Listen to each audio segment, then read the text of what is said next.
रतोदेरो report आगा नईम अकबर अबड़ो सदा हयात मोहम्मद रियाज़ Soomro foundation जे chairman अगूणो DIG advocate Mohammad रियाज़ सुमरो जिन रतोदेरो सिटी में जलबाणी हाउस पहुंची पीपल्स पार्टी ज़िले लाड़काने जे वर्किंग कमेटी मेंबर सरदार दादा मीर सुबदार खान जलबाणी सां खुशगवार माहौल में मुलाक़ात कई जंहिंमें सियासी समाजी मामलन ते ॻाल्हि ॿोल कई वई।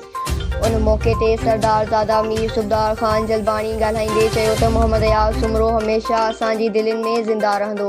मोहम्मद रियाज़ सुमरो पीपल्स पार्टी जो सचो अॻवान हुयो। उन जूं पार्टी लाइ ॾिनल क़ुर्बानियूं खे हमेशह यादि रखियो वेंदो। वधीक मोहम्मद रियाज़ सुमरो जो चवणु हो त मां अदा अयाज़ त न सघंदसि पर अदा अयाज़ जे नक्शे क़दम ते हली हर माण्हूअ जी पंहिंजे वस ज़ाहिर मदद कंदसि ऐं मुंहिंजा दरवाज़ा हमेशह हर वर्कर ऐं ग़रीब माण्हूअ लाइ खुलियल आहिनि। सदा हयात मोहम्मद रियाज़ सुमरो फाउंडेशन ठाहिण जो मक़सदु सिर्फ़ ग़रीब अवाम जी ख़िदमत करणु आहे। उन मौक़े ते मोहम्मद सुलेमान आरबाणी अज़हर अली सुमरो ऐं अमीर अली चांडियो फ़क़ीर निसार अहमद सुमरो चाचा मोहम्मद उर्स चन्ना शफ़ीकुर रहमान जलबाणी वक़ार अहमद सुमरो अख्तर सियाल सफ़ीउल्लाह जलबाणी शोएब सियाल ऐं ॿिया पिणु मौजूदु हुआ।